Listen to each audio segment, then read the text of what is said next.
Welcome again. We often think we know what business agility means, but many organizations live trapped in false assumptions. Our next speaker is an agile coach in TBC Bank, lecturer, and co-organizer of Agile Exchange, Georgia's largest agile conference. He'll uncover the three deadliest misconceptions holding companies back. Let's welcome Konstantine Kevlishvili. The first time I heard Georgian last name pronounced so well. Thank you so much. So, hi everyone. First of all, before we get started, how many Bulgarians in the hall? Like how many? Look, okay. Then, добър ден. Аз съм Konstantine Kevlishvili от Тбилиси, Грузия. Много се радвам, че съм тук. And yeah, I could continue the whole speech in Bulgarian, but I've been here for only a few days, so for the other audience, let's just proceed in English. So, first off, why you might care about what I have to say, or briefly about myself. So I have more than 9 years of experience in building high-performing teams, and I've worn more than a few hats. I've been an agile coach, product owner, head of PMO. Well, already mentioned, I'm co-founder of the largest agile community conference in Georgia. We have more than 300 attendees regularly, so maybe I'll see some of you out there as well at some point. And something that I'm particularly proud of, just very recently last year, together with my amazing team members from TBC, we won the Global Agile Business Awards in overall business agility category together with TBC, and I've been a reviewer of said awards since 2025. And as you can see, yeah, thank you. As you can see, well, I work as an agile coach, I teach agile universities, I build the community. My wife, who is attending here, she's also an agile coach, so I live and breathe agile, one might say, but my biggest recent achievement, if I had to single out, was that I managed to explain to my parents what our job is about. And I cannot, spill all the secrets right away, but if you're interested in the secret, we can just catch up during the networking time and I can teach you what can work in that case. Okay, so since my talk is about assumptions, I'll assume a few things, what you might be thinking as well. So here we go again. Another speech of agile transformations, and we're not gonna hear anything new. And I don't blame you, because I've heard more agile transformation speeches throughout the years than I would like to admit. And often I heard nothing new, but what I'm gonna try today is that I'm gonna tell you the story of the transformation since 2018, and I'm gonna be brutally honest about it. I'm not gonna sugarcoat anything at all. I'm gonna tell you what worked, what didn't work, what we learned, and what we had to learn throughout the process. So, a little bit context about TBC. TBC was founded over 33 years ago. Then in 2014, it was listed on London Stock Exchange. We have more than 10,000 employees, making it one of the biggest employers in Georgia. Well, Georgia is not such a big country, so there is that. And we have more than 40 billion in total assets, making it one of the largest banks in the region. So in total, it's a big company. As for Agile at TBC, we started in 2018, a while back, and it was actually the first ever Agile transformation in Georgia, because Agile is also relatively new in our country. In 2022, we went beyond the traditional, let's say, IT and core business and tried transformation in some of the other areas. And nowadays, in 2025, we're really trying to focus and strengthen our product ownership, as well as we're also practicing with this data-driven agility, following the general AI FOMO, or fear of missing out.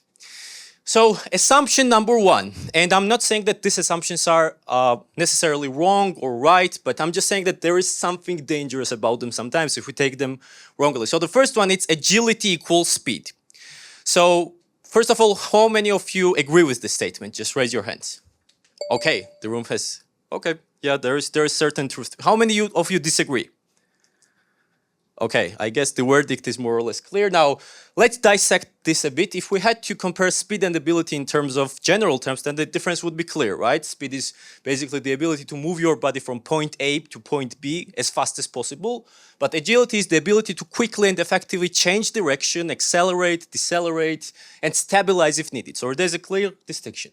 Another example, and I'm gonna have lots of sports examples. I love sports, you'll notice. So Usain Bolt, probably a lot of you have heard of it, is the fastest man ever.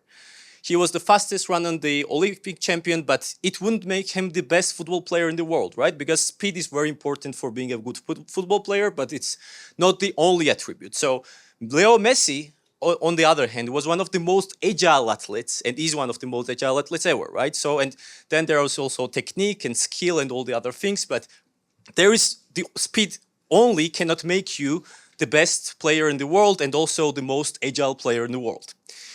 Now, what can go wrong if we obsess with speed and if we put this equality sign? First of all, there's expectations, okay? So if you decide that speed is the sole objective for your transformation, then it might create unrealistic expectations, especially in the beginning of the transformation about speed surges. Then there is measurement. So if you decide that this will be like key metric, the time to market or cycle time or whatever, whether your transformation was successful or unsuccessful, trust me, people will find ways to make it look good, but it doesn't mean that it actually will be more valuable to your customers. And then quality. This is also something happened to us, especially after such big organizational changes, whether you do it big bang or like otherwise bottom up, top down, whatever, there might be some dropping in the quality once people try to start adjusting. So there is also some problems, especially if your company is part technology company or software company in that sense. So first months of your agile transformation usually look like this. And as I said, I'm not going to sugarcoat it. This is like a very standard picture. And it's much more painful than you ever anticipate, okay? It's very hard. It's harder than you read in the books. It's harder than you can imagine, okay? There is nothing easy about it at all. And then, especially if you then follow this Facebook motto, you probably heard of this, right? Move fast and break things. But the thing about this, that this was already irrelevant 10 years ago. Like in 2015, Mark Zuckerberg publicly abandoned this motto because when you're a large organization, you actually want to move fast and build big things, not break them, because it's not acceptable for your customers to break things once you have like large scale. So, and then they changed it to this, actually, that I like much more, that if we look at from the speed perspective, move fast and break things, all right. But then from the agility perspective, it isn't fast if it's not stable, right? For sustainable development, you really need lots of other things. Then the list goes on. Okay, there is this one of my favorite quotes. I also like quotes along with sports. When a measure becomes a target, it ceases to be a good measure. And then there is like very corresponding famous story. You probably heard of this one as well. This story of Cobra effect, where the British government in India wanted to reduce the number of cobra population. So what they did was that they announced bounties for dead cobras. And what actually happened was that people started cobra farming in order to then sell dead cobras back to the government. And it actually increased the number of cobras in the country. And same can happen for metrics and measurements that you set out as like if it's only one primary measure for the successful agile transformation.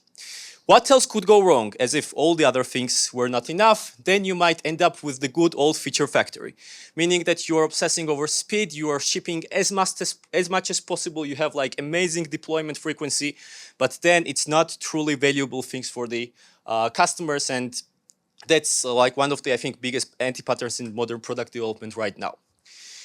Moving on, so how can these assumptions hurt us? And these are some of the real phrases that you could hear at our organization. It's been 3 months and it's such a mess. Where is the promised speed? We broke things and customers are actually unhappy. Well, guess what? That will happen every time, right? And what worked for us, just to give you a quick idea and then show some examples. First of all, you need to be really realistic at the beginning of your transformation. Just do not expect sudden surges both in speed and quality. It will not happen overnight, as it was like admitted during today's keynote by Angel as well. And also you should better you better prioritize agility over speed. Try to build the right things, learn to adapt, and stop obsessing over speed as the primary quality of your successful transformations, and try not to break things. Like I cannot stress and emphasize this enough. What works for us now in examples, for instance, we have at some point we decided to move on from this traditional time to market metric, and what we came up with is this value delivery performance, which is, in a nutshell, it's TTM, time to market, but sort of reimagined, because we usually measure it on a higher level. So if you, for instance, use the Atlassian ecosystem, it's the epics level, but we also ensure that each epic is only labeled as done or completed if they actually deliver the intended value. So we are focusing on like smaller number of items, but we are ensuring that we are basically measuring the value delivery, not just the feature delivery. Another thing is, and it's called the software delivery performance, or like good old DORA metrics. That's also something that we've been using very consistently for the past few years. This is for the quality part, and every employee in the company who works in the agile part of the organization has access to it, monitors it regularly, so it also helps us with the built-in quality for our products. So what's agility about? Just to summarize the first one, how fast you run, perhaps not. But how quickly you recover your balance when the ground shifts beneath you, that's probably more like it. And speaking of balance, it brings us to the next assumption, which says empowered people will certainly self-organize. Okay, now about this one. Who agrees with this statement? Okay, all right, there are a few hands. And how many of you disagree with this statement? Okay, more people with painful experiences, right, regarding this. So first of all, let's just dissect this the same way as the other one. How does empowerment work, right? Does it work like this, that we just declare one day that you get empowerment and you get empowerment and everybody gets empowerment and suddenly people are empowered and motivated and happy to work? Probably not, right? So actually there are a few scenarios of your agile transformation with four scenarios with two vital elements, okay? There is the level of empowerment, and then there is the level of enablement. So the difference is that empowerment, well, you give the power to people for decision making and so forth. And in enablement, you also give resources, technology, and all the other stuff. So if you have none, then obviously it's stagnation or inertia. You're not really probably like moving in the right direction. If you have only enablement but not empowerment, you're probably in the over control or micromanagement. So people have tools, but they cannot use these tools efficiently. If you have empowerment but not enablement, then there is chaos, usually. And if you have both, only then you can actually achieve the true business agility if this thing is not mythical, right? Which is not, I can tell you for sure. So just a few more examples. Empowerment without enablement, we mentioned chaos. And this picture depicts it perfectly because this is Bali. This is one of the most amazing places and one of my favorite places on this planet. But this is what happens. This is your regular afternoon in Bali when all the people just move into different directions without any rules or guardrails and make just like different decisions based on whatever they want, okay? So this is what it looks like. And sometimes this is like a similar picture in organizations as well.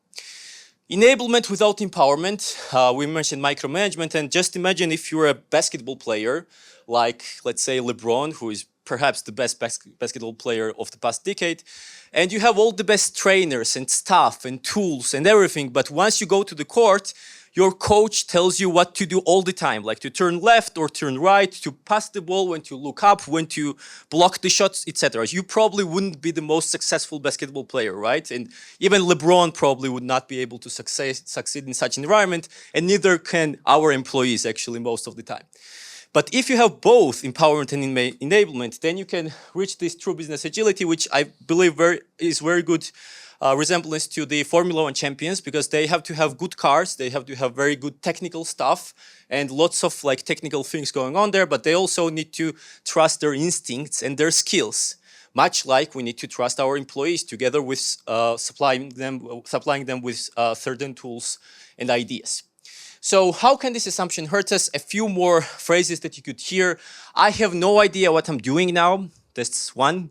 This is not my job anymore. This is an actual phrase that you could hear because someone became a product owner and they now didn't need to, let's say, I don't know, sign off of something after like 1 week of being product owner, and let's destroy all the documents. Well, I made that up. I didn't actually hear that, but I'm sure somewhere around the world for the past 25 years, someone sent it after the like famous principle of value of Agile manifesto. So what worked for us was a threefold solution, actually: clarity, capability, and constraints. Clarity in terms of defining the right directions and clarifying the ownership, capability in terms of training people for skill set and also advancing our technology transformation, and constraints in terms of setting guardrails, rules, and like coming up with a certain level of transformation, standardization. Now, how does that look in practice? So there is one tool that we're using right now, the so-called product map that we have, and you might not need it if you're like a small organization, but in bigger organizations, and I had to hide the numbers for security purposes, but if you have, let's say, more than 100 external products, then it's really hard sometimes to understand like the borders between them, the ownership, like who does what, etc. So by building this simple tool where we have products listed by domain, by type, by segment, subdomain, family, whatever, we just created like a lot of clarity around the whole product development process in the organization. And obviously this is just like one example along with like many artifacts and many practices that we have on the team level. What about capabilities? In this case, well, what we're trying to do is to invest in our people, and especially in product people a lot, to train them as better product owners, to upskill them, to go beyond traditionally agile areas, to go into HR, finance, marketing, because I remember that last year we had one of the biggest product launches in years, like the one that I was involved in directly. And we had over 20 agile teams working on this, like together in collaboration, but that wasn't the most painful part. The most painful part was that when we had to collaborate with finance and procurement, because it really felt like that these people were talking in a different language, and they also felt the same way. It was like this full broken thing, bridge. And then I realized that actually, unless you spread it to all the areas, you cannot really achieve true agility there as well. Eliminate technical constraints like the good old monolithic architecture if it's not relevant for you and so forth. And insource your products or pick agile vendors. I believe this is more relevant for the banks because a lot of banks, from my experience, have struggled with this. We, for instance, spent like a few years in sourcing our digital products fully, and now it's fully in our hands. But now, for instance, we still have the problem with the core banking system, okay, which is still outsourced. It's not an agile vendor, and now we are like investing a lot in order to. So we are not able to do it with a snap of our finger, but we're investing a lot to also have this in our hands or have an agile vendor that could collaborate with us better. And constraints versus sensible defaults were, to be honest, I don't like the word constraint that much. It just rhymed with the other two, starting with C nicely. But if I had to pick a nicer word, it would be sensible defaults. And that's what we're trying to use in the organization. Instead of like very strict standards, we're trying to be like, hey, instead of don't do this, better do that, which is like a standard, we're trying to say that, hey, this works well in, let's say, 10 or 20% of the organization with your peers. So maybe just try to start from here and adopt the practice that is already working in certain parts of the organization. And a step further, and I'll just leave this as a cliffhanger for you. Now there is another idea that we're playing with, and it's a what-if statement. So what if no two teams work the same way at your organization? What if there would be no standardization, but just the opposite, encouraging people to have completely or to a certain extent different ways of working for each and every one of teams? This is an idea played by many great agile minds, including Alistair Coburn and Craig Brown and others. And now we're planning an experiment which if it succeeds, I'll be more than happy to tell you about it like in the next conference or somewhere around there publicly. So lots of teasers, as you can see. Okay, this brings us to assumption number one, and it says agility solves culture. Oh, okay, what about this one? Same drill. Who agrees with the statement? No hands at all. Okay, you realized it was a trap. And who disagrees? A lot of people. Okay, so I have to start with this very common statement, culture eats strategy for breakfast by Peter Drucker. A lot of you are familiar with this one, that no matter how good of a strategy you have, if you don't have the culture that can help you execute it, then it's senseless, right? You cannot really achieve that strategy. And then there is another quote that says that it also eats agility for lunch. And that quote is by me, actually, because I didn't find the actual author or whatever. And then there is another quote that says, and innovation for dinner. And it's the same author. The author is myself announcing it because there is no such original quote. Long story short, the thing is that there are lots of things that can go wrong if you assume that all you need is certain agility and structural changes that can transform your culture altogether, because there are lots of mindset issues by changing structures, but not really the behaviors. Then there is this weird division, that I notice sometimes, that if there is like agile part of the organization and non-agile part of the organization, they look at each other like this non-agile people look at agile people like, oh, these people are just like not working at all. They're so flexible, whatever. They don't even have like very strict KPIs or whatever. That's at least what in their mind. And then we also look at them, oh my God, these people are so old-fashioned. They have no idea how we're working, right? And then there is this broken bridge, which is like bad for both people, and a lot of people feel disconnected. And consistency, one of the most important things, that values are declared but not reinforced through systems and leadership actions, often creating this sort of fake agility that we see a lot. So how can these assumptions hurt us? I'm not going to go in details into this, but there are like more phrases that you would hear at our organization that were like very painful, especially, and some of them are still painful in our transformation process. And so the question is, how can agile or agility help us at all, right? And for that, I bring another quote by Zig Ziglar that says, the first step to solving any problem is recognizing there is one. So agility can help with precisely that. It can make your culture painfully visible along with all of its problems. So if before agile, it feels like when you're working on your problems, it feels like you're in the dark room looking for a black cat that is not even there. After agile, you're still in the dark room, you're still looking for a black cat, but at least it's wearing this like shining color that can guide you through all of this, and you can at least start identifying the root causes of your problems. So what worked for us? Three things once again: setting examples, being consistent with the cultural transformations, and making it cool and making it fun, this so-called branding agility that we're gonna explore in a bit in more detail. So setting examples by the leadership, there are just like a few examples here, but the main idea is that the leading by example, especially in agile organizations, should not be just a buzzword. And you should actually practice what you preach as a CEO, as a C-level executive, whoever you are, if you want people to adopt those things and be a better performer. So we have a few things listed here. For instance, there's this TBC leadership participating in fail talks. This is our internal events where people share like, you wouldn't, there are outrageous failures, okay? Like people are listening to these directors, these C-level people, and they were thinking that, oh, if I did it, I would probably get fired. And no, they wouldn't, because there were like vivid examples of how people did that, failed sometimes, but it's okay to fail and experiment. And so the format basically is not very original, but it has like very big impact internally. And down there, you can see like our management room together with the Kanban board during their daily stand-up. That's also something very nice. Of course, well, they didn't take a picture every time they did it, but it was very nice to demonstrate that, hey, we're trying to get the teams to work this way, and we're also actually working this way, because otherwise it wouldn't make sense to tell all the others. So practice what you preach is the first one. The second one, being consistent with the cultural transformation. So usually what happens, and what happened with us, was that you have you may or may not have agile transformation, or you probably don't have it all together like everywhere all at once, right? So when we're having now these cultural transformations, we usually try to align with the human capital team very well. So even in those parts of the organization where the, let's say, agile is not implemented, if there is such thing, we're also trying to already promote the values that are very close to agile values. So you can see being a team player, being courageous, being driven so that we never settle, being restless, that we will learn, grow, and keep moving forward, being goal-oriented and customer-centric. Those are the new 5 values of the whole TBC as a company. And there is a lot of promotion, there are a lot of activities. And if you had to, you can very easily link each and every of these values to either Scrum or agile values, right? So the thing is that if you make such cultural transformations efficiently, then if you want to do the agile transformation in the part of the organization which is not agile yet, it's a very good starting point, even though nobody has spoken about agile or Scrum yet at all.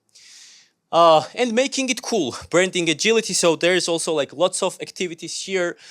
We have like monthly physical and annual demo days where like people, well, apart from the usual sprint reviews and other sorts of events where people physically come and like demonstrate the most exciting increments inside the company. And it's like a really good forum for exchanging the feedback and to understand what's going on. We have like many formats of agile team building. These are real pictures from our employees that we've done over the years. And this is our latest initiative, the gamified agility, where we created this agile game, which is basically a set of quests and quizzes and like a lot of such stuff with the video game mechanics. So people are actually encouraged to adopt certain practices or just try some things, and they receive some badges, quest points. It's also not very original as a concept maybe, but it's like super original in details, and it's super, let's say, engaging for people as well. So I would encourage you to try this as well. We always talk about gamification, but then there's always someone who says that, nah, that's not gonna work with us. Trust me, it can work if it worked at one of the largest banks in Georgia. So, question, the moment of truth. Are these assumptions truly deadly? Well, no, because number of people who died from failed agile transformations is zero, actually, at least to my knowledge. But number of people who have suffered from failed agile transformations is 32,546, which is a completely made up number. But if I had to ballpark it, it would be somewhere around that. So another answer, and it's every consultant's favorite response, it depends. Because it really does, okay? If we demystify these deadly assumptions, we will see that they're like different, they are different in nature, and it really depends on the way you approach them, okay? They can be deadly, or they can be harmless, or they can actually be beneficial if you find out great things. So agility equals speed. It's sort of a mechanical misunderstanding that we focus on motion instead of direction, and prioritizing the value and adaptability over raw speed can really help. Empowerment equals self-organization or self-management, if you would like. That's a leadership level misunderstanding, usually confusing freedom with lack of guidance, and it can help if you balance empowerment with enablement and clarity.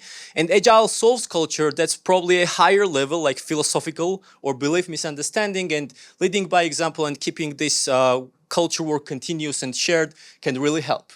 So as a bonus, if we demystify all of that, we can get three major lessons. Lesson number one, and it's also one of my most favorite recent quotes: don't let good process excuse bad results. But that's by Sam Altman, the CEO of OpenAI, and basically the creator of the probably most successful product in the world in the past few years. And I believe this is what a lot of agilists, agile people are lacking nowadays. That, hey, we have like very bad results, but like Scrum is implemented flawlessly.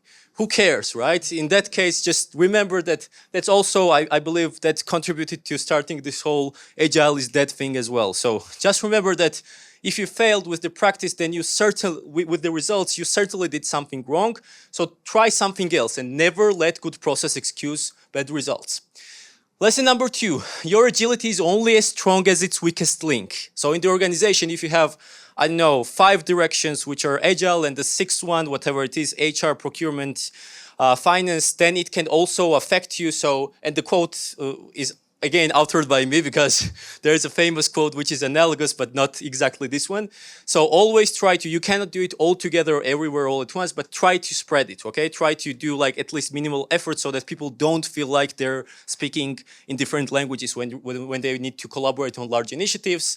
And lesson number 3, you know this great universal transformation roadmap that works for all.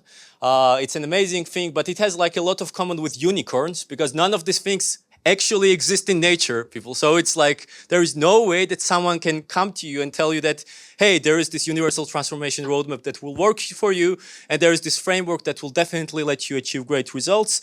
So instead of chasing the next perfect playbook or framework and method, what I would encourage you to do is just to, I know, explore a lot of ideas, understand a lot of things, experiment a lot, and most importantly, perhaps attend a lot of awesome events like Business Agility Bulgaria to get new ideas and new experiments worth trying. So, благодаря. That was all from my end today. In case you have trouble with spelling my last name, here's a nice QR code for my LinkedIn profile Like to connect me. with me. Yes. Sorry. And thank you so much for your attention. Thank you. Thank you, Konstantine, for your inspiring and thought-provoking speech.